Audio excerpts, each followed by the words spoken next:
Después de una simple operación, la pareja pudo tener su primer bebé, María Teresa. Pero no es fácil reparar el daño que se le ha hecho a la imagen de María Antonieta durante años. Desde principios de 1780, las calumnias habían circulado por todo el país. Sátiras pornográficas del rey y de la reina, folletos obscenos que se reían de la impotencia de Luis XVI y retrataban a la reina como una ramera promiscua en una corte pervertida y decadente. Cuando la situación en el campo empeora, la opinión de la gente sobre la monarquía empieza a cambiar. Se producen muchas malas cosechas y la inflación aumenta el precio de la harina, llevando a la escasez de la parte esencial de la dieta francesa, el pan. Pero naturalmente estas privaciones acaban a las puertas de Versalles. Mientras los monarcas continúan viviendo en la extravagancia, las quejas se traspasan al papel. A la corte real se le acusa directamente. ¿Sabe por qué hay tanta gente necesitada?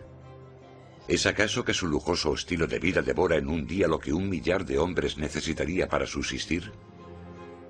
¿Quién es el hombre que está detrás de estas acusaciones? El mismo joven que solo unos años antes felicitó al rey y a la reina por su coronación. Maximilien Robespierre.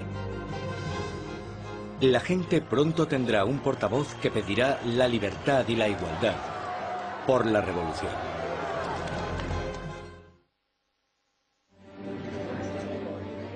A finales del 1700, Versalles es un oasis de extravagancia, rodeado de una tierra desesperada.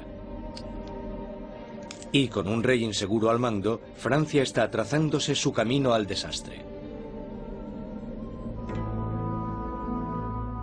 Después de 19 años de matrimonio, Luis tenía 4 hijos.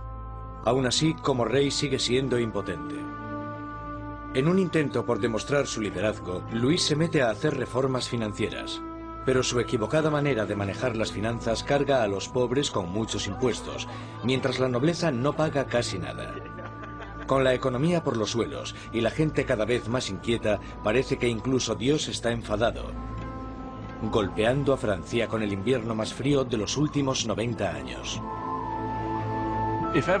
Si alguna vez hubo intervención divina para empeorar la situación, seguro que fue en el verano de 1788 y la primavera de 1789. En el verano de 1788 había una creciente crisis política desarrollándose en un momento de seria escasez de comida. En 1788, para los franceses, la harina era la esencia de la vida. El pan, su medida de subsistencia. La mayoría de la gente en Francia comía casi 1 kilo de pan al día. El pan era esencial y su subida de precio la notó todo el mundo. Si el precio se doblaba, tenías problemas. Bajo la mala financiación de Luis XVI, el precio de la harina se disparó. Las escasas provisiones se estaban agotando y el precio de una rebanada de pan pronto igualó al sueldo de un mes. El hambre se convirtió en rabia. Surgen disturbios por toda Francia. Se atacan casas. Se roban panaderías. Y los panaderos, acusados de guardar pan, son linchados allí mismo.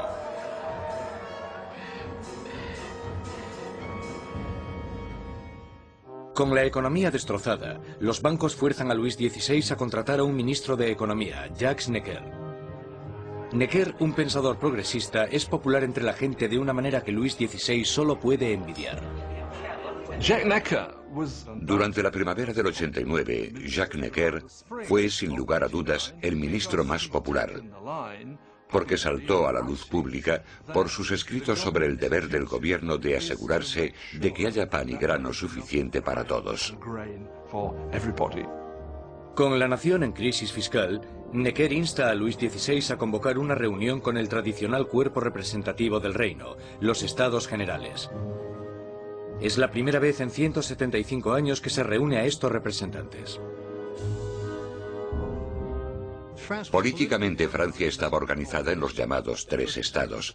El primero era el del clero, el segundo el de la nobleza y el tercero el de todos los demás. Y según los cálculos contemporáneos, los primeros 2 estados los formaban el 3% de la población y el tercer estado el 97%. Mucha gente pensaba que era muy injusto que este tercer estado, que era la mayoría de la población, tuviese solo 1/3 de los diputados. Consideraban injusto que el Parlamento tuviese 3 cámaras y que las 2 cámaras, la de la nobleza y la del clero, pudieran siempre anular la votación de la plebe. 4 de mayo de 1789. Un destacado joven abogado y político llega a Versalles. Maximilien Robespierre viene a presentarse ante los Estados Generales como diputado, para ser la voz que pida justicia para la gente que él representa, el tercer estado. Robespierre era un huérfano provinciano que había destacado académicamente con la obtención de una prestigiosa beca, convirtiéndose en un orador elocuente. Un mojigato en apariencia, pero con las ideas muy claras. Cuando volvió a su casa, al pequeño pueblo de Arras, las ideas de la Ilustración que había absorbido en los salones de París tuvieron a un poderoso defensor porque se convirtió en el abogado de los oprimidos de su pueblo natal. Cuando volvió a Arras y empezó a ejercer de abogado, leyó mucho sobre la Ilustración, y cuando Robespierre ejerció de abogado en Arras, intentó utilizar esas ideas en los casos que él estaba defendiendo. Robespierre y sus compañeros pedían que la nobleza y el clero pagasen sus impuestos. Pero Luis XVI se siente cada vez más amenazado por el creciente radicalismo del tercer estado. Entonces, el 20 de junio, después de 6 semanas de estancamiento, los diputados se dan cuenta de que están siendo silenciados. El 20 de junio, cuando los diputados llegan a la reunión y encuentran las puertas cerradas, sospechan de un complot. Van a la sala, que era lo que nosotros llamamos la sala de juego de pelota, pero que en realidad era un frontón, se reúnen y juran que no dejarán de reunirse hasta que tengan una nueva constitución. Los diputados deciden constituirse en una nueva Asamblea Nacional y ser los verdaderos representantes del pueblo de Francia. El juramento del juego de pelota es uno de estos grandes y simbólicos momentos de la historia de la Revolución Francesa. Tienes a todas estas personas reunidas en este gran espacio abierto que es la sala de juego, levantando sus brazos en una especie de saludo casi romano, y para esta Asamblea Nacional fue el momento en el que se dan cuenta de su poder y dignidad, y realmente vieron que podían derrocar al rey de Francia. La Asamblea Nacional nace de un revolucionario estado de rebeldía. Será una comunión de voces procedentes de todo el país, un cuerpo parlamentario representando la voluntad de la gente. Pero arrebatarle el poder al rey no será tan fácil como firmar una simple proclamación. Todas estas victorias iniciales que tuvieron lugar en Versalles son la mayoría victorias sobre el papel y ninguna se había llevado a cabo. Cuanto más nos vamos acercando a julio de 1789, más miedo tienen los diputados de Versalles de que el rey esté reuniendo al ejército para derrocarles. A principios de julio, 30.000 soldados toman posiciones en los alrededores de París. Para defenderse, la gente forma una nueva Guardia Nacional. Los revolucionarios asaltan las armerías de París y se van con más de 28.000 mosquetes. Lo único que les falta es la pólvora, y la gente sabe dónde encontrarla. En el centro de París se alza un enorme castillo de piedra, conocido como el símbolo del dominio feudal, la Bastilla.